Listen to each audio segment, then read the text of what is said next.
My name is Audrey. I'm 36, a general surgeon, the oldest kid, the emergency contact for everyone, and the one who answers the phone, even when I'm scrubbed in. I live 3 blocks from the hospital because I'm always on call. I drink my coffee cold because it's always cold by the time I get to it. I've paid more family bills than I can remember and told myself it was love, not weakness. At her wedding, I gifted my sister the deed to a fully paid $320,000 condo. She held it up, laughed, and said, "Wrong area. I'm not living in that cheap part of town in front of 180 guests." I smiled, took her Audi, paused her rent transfers, and demanded every cent she owed me. Next morning, a white envelope was at my door. My sister Naomi is 28, beautiful, loud, magnetic.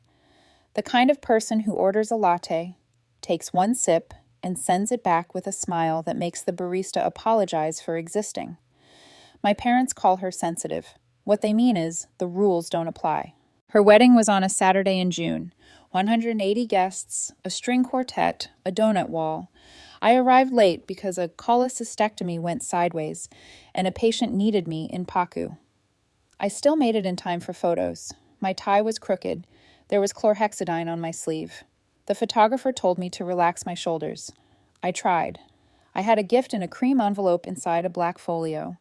Not cash, not a check. The deed to a fully paid $320,000 condo, 2 bedrooms, safe building, 10 minutes from the hospital. I'd closed on it 2 weeks earlier. I didn't put a bow on it because I didn't think a house needed wrapping. At the reception, the DJ cut the music, and the MC said, "We'll start with a special gift from the bride's sister." I stood, walked to the mic, looked out at 180 faces, and handed Naomi the folio. My hands didn't shake. I was very proud of that. She slid the deed out, read the address, and before the hush in the room even settled, tilted the paper toward the chandelier, laughed, and said into the mic, "Wrong area. I'm not living in that cheap part of town." People actually laughed with her like she told a joke. My mother pressed her lips together to hide a smile. My father stared at his glass. The groom, Evan, looked down.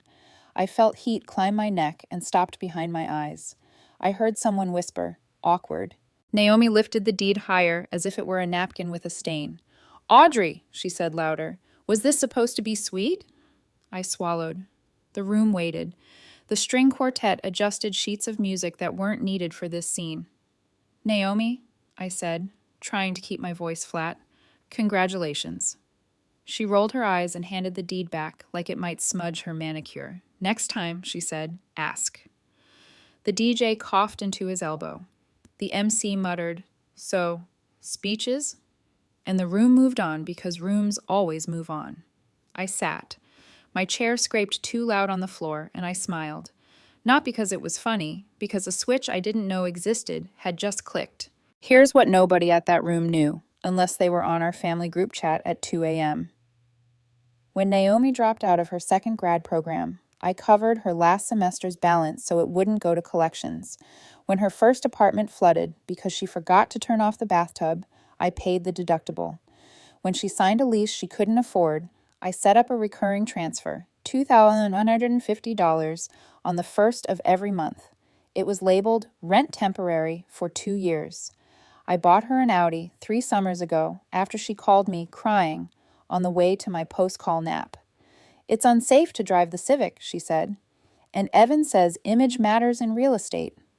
I put $20,000 down, kept the loan in my name because she couldn't get approved, and added her to my insurance. She crashed it into a parking lot pillar in month 3. "The pillar jumped," she said, and laughed. I increased the coverage. I paid for braces when she said her smile was her brand. I paid for a crown when she bit a cherry pit. I covered her phone after she dropped it off a boat. She called me her human AM, like it was cute. I laughed too because it was easier than explaining how many 2 a.m. appendectomies it took to be her AM. My parents helped the way people help with words. "We raised you to be generous," my mother says. "God gave you hands for a reason." What she means is the bill goes to the oldest. When I push back, she sighs. "You're a surgeon, Audrey. Money comes back." When Naomi pushes back, Mom says she's still finding herself. There's a photo on my phone of my hand on the scrub sink faucet at 4:41 a.m. The caption says, "Still finding myself." I never sent it. Evan, the groom, told me once over beers that he and Naomi had a vision board. The board had a house in the hills, an outdoor kitchen, and a golden retriever wearing a bandana. When I asked about the part where they save for a down payment, Naomi waved at the board. Details are the universe's job. My universe is call schedules and bowel perforations and kids with belly pain that is nothing. And then it's everything. My universe is writing notes at midnight, putting in a chest tube at 2, and hearing my name mispronounced by an attending who trained me and still forgets it. My universe is the tiny, quiet moment when a patient squeezes my fingers coming out of anesthesia and I think, okay, this is why. And then my phone buzzes with, "Audrey, can you sell me $580? My commission falls next week, but a T is being a tyrant." Or, "Audrey, need $300 for flower wall deposit. Promise I'll pay you after closing." Or from my mother, "We're short for the caterer, you'll cover." No question mark. If you ask how this started, it started the way these things always start. One small favor, then another. Then everyone forgets where the line was. Then your sister sends you a link to a venue and asks as if she is offering you a treat. "Do you want to sponsor something nice?" Sponsor? Like I'm a brand. 3 months before the wedding, Naomi came over with a Pinterest board and a muffin she didn't eat. "I want to live near the action," she said, opening her laptop. "But until then, we'll stay in the rental. Can you just keep the rent going? And we need a car upgrade before the honeymoon road trip. The Q8 has massage seats." I was on call. My pager went off twice during that conversation. Each time she sighed like the beeping was personally insulting. I tried the word no on my tongue. It came out thin. "Naomi, I can't keep covering everything." She blinked. "You've always said family comes first. You literally cut people open to save them, but you can't wire rent." I looked at the stack of charts on my coffee table. I thought about the med school debt I had finally paid off 2 summers ago by living like a resident 3 years longer than I had to. I thought about the condo one of my interns lost when his landlord raised the rent by $400.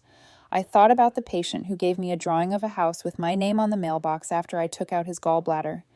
He colored the mailbox blue. That's when I had the idea. A house is stability. A house is not a handbag. A house can be a boundary disguised as generosity. I found a condo in a good, ordinary neighborhood. Not cheap, not flashy, real. I put it in my name, intending to add Naomi after the wedding. My lawyer said, "You sure about this?" I said yes, and felt something unclench in my jaw. I did not ask Naomi's permission because I was tired of asking permission to do the right thing. I thought she'd cry the good kind of tears. I did not plan for the look she gave me when she read the street name, the look that said I had embarrassed her. 2 nights before the wedding, Naomi texted me at 1:12 a.m. "Can you do $3,000 for the open bar upgrade? It's a vibe." I typed no. She sent back a single crying emoji, and then, "You're so dramatic." My mother called 5 minutes later. "Just send it," she said. "Don't ruin her mood." That was the last time I said yes before the deed at the reception. After she said, "Wrong area," people moved on because there were speeches to give and beef to plate. But the words didn't move. They hung over our table like a chandelier that had come loose. My mother leaned in. "Don't frown," she whispered. "You're making it worse." Naomi waved at the florist. "Can we put the deed away? It's killing my buzz." Evan looked at me, then at the folio in my hands, then at the floor. He didn't touch his drink.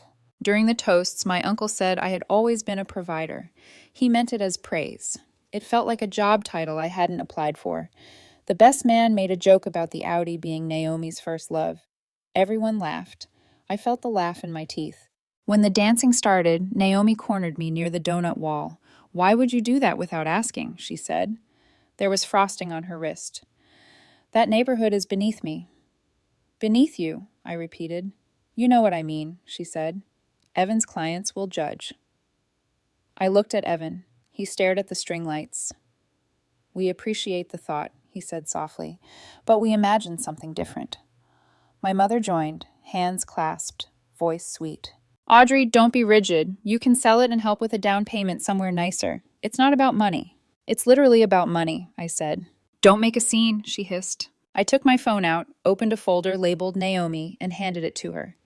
Screenshots, Zelle receipts, insurance payments, the lease with my signature, the Audi loan with my name, the rent transfers, the orthodontist, the crown, the florist deposit from a card she wasn't authorized to use. Each line a small, sharp fact. Naomi glanced, rolled her eyes, and handed the phone back. So what? You're obsessed with keeping score? No, I said. I kept receipts because I'm a surgeon and we write down what we do.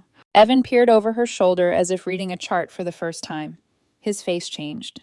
You've been paying the rent, he asked quietly. Naomi laughed. Don't be naive, babe. Audrey likes playing hero. Something clicked again.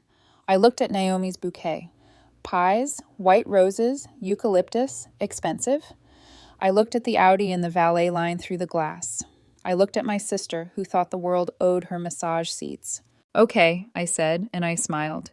It was the exact same smile I give an M&M when a consultant tries to rewrite the op note. Comb tidy. Okay, what? She snapped. Okay, I'm done, I said. The rent transfers stop tonight. The Audi keys, please. Title and loan are in my name. I'll arrange pickup and any balance you owe me. We'll settle in writing starting Monday. My mother made a sound like a kettle.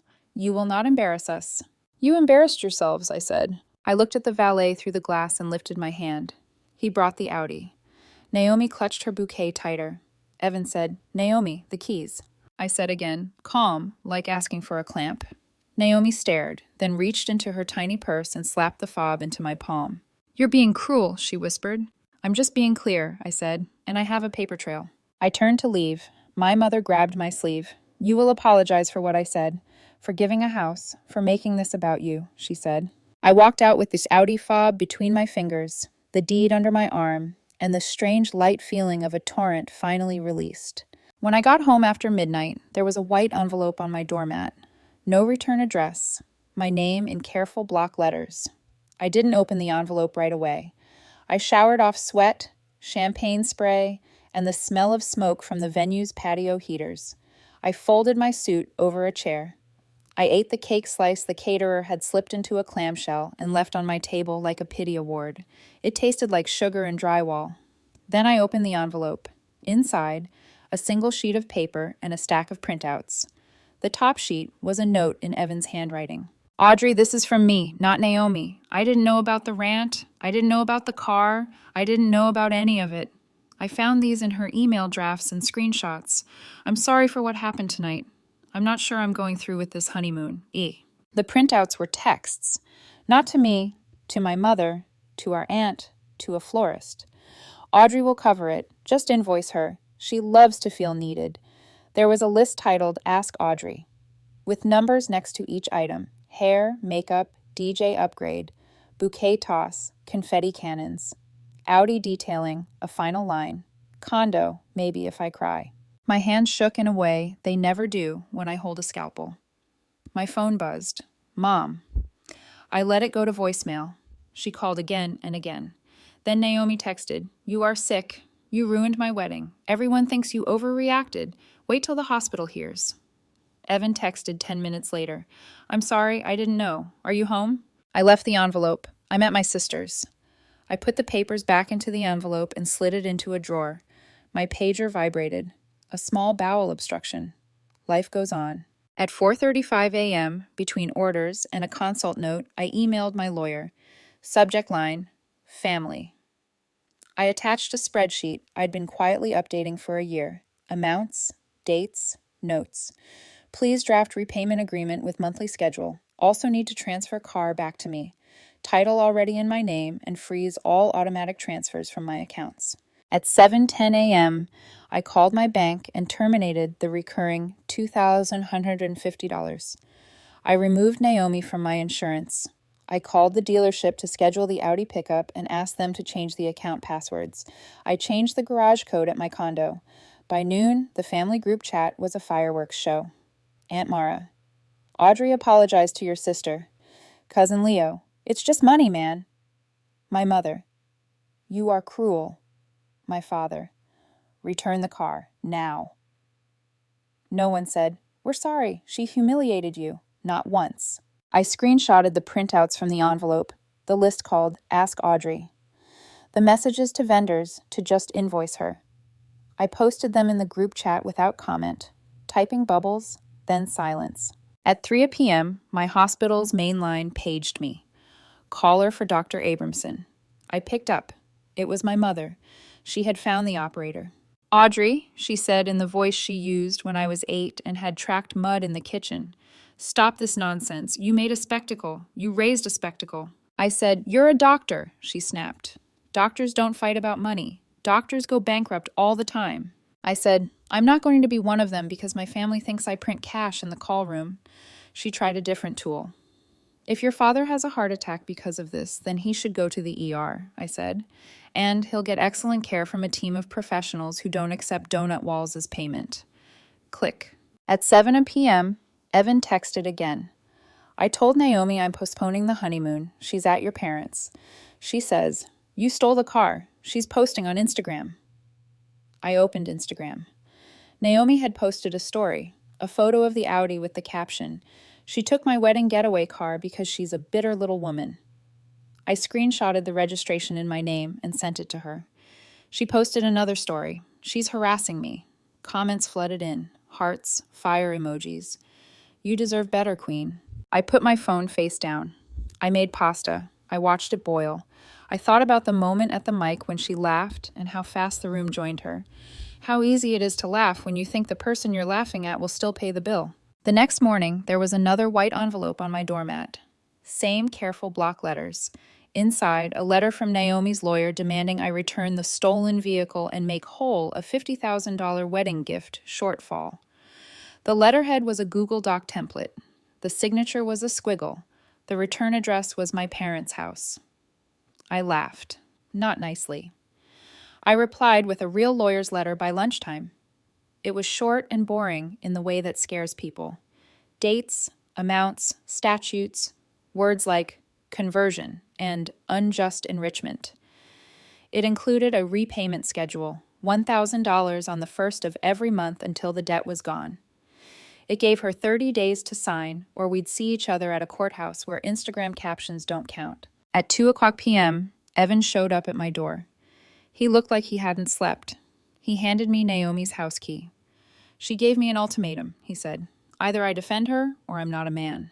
I don't think I'm her kind of man. I made coffee. He didn't drink it. He stared at the envelope on my table. "I didn't know," he kept saying. "I thought you liked it."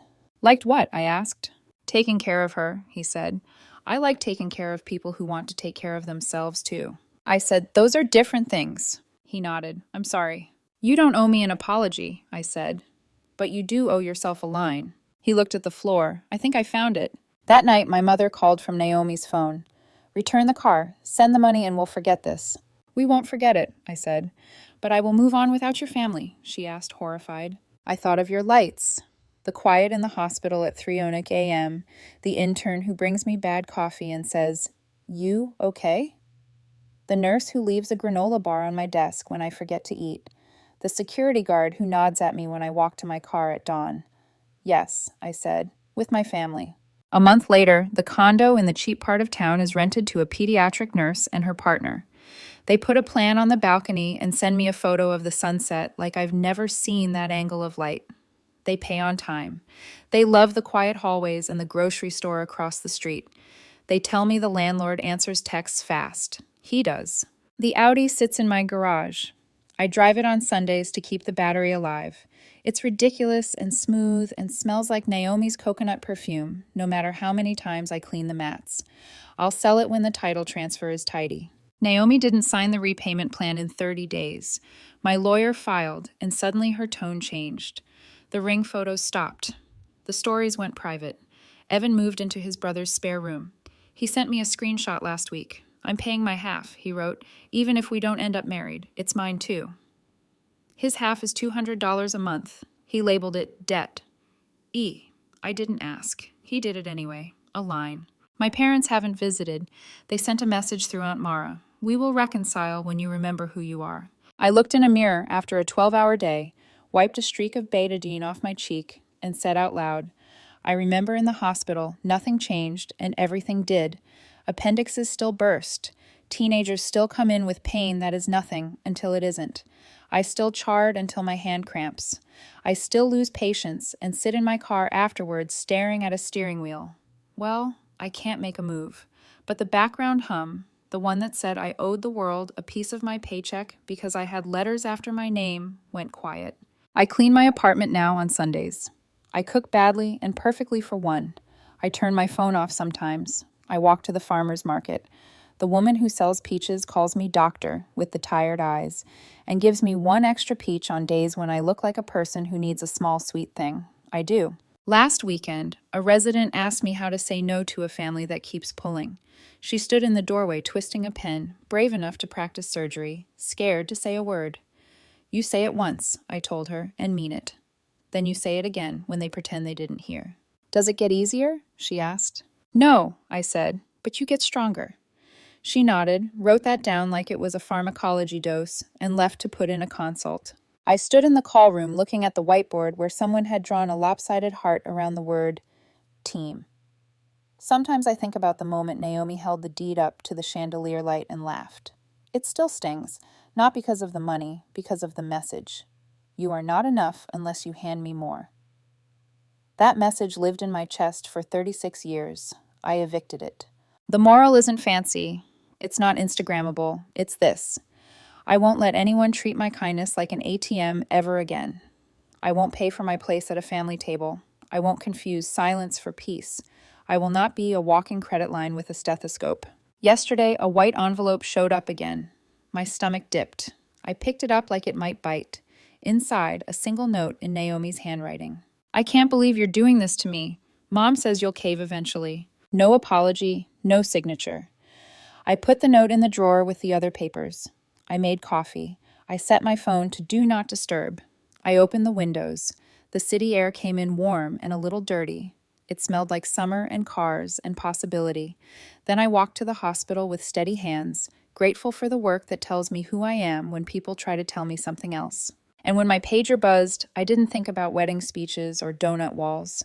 I thought about the quiet moment after anesthesia, when a patient squeezes my fingers and I squeeze back. And we both understand what I'm here to do. I am here to cut, to mend, to refuse what breaks me, and to keep what keeps me whole. And that includes my money, my keys, my time, and my boundaries.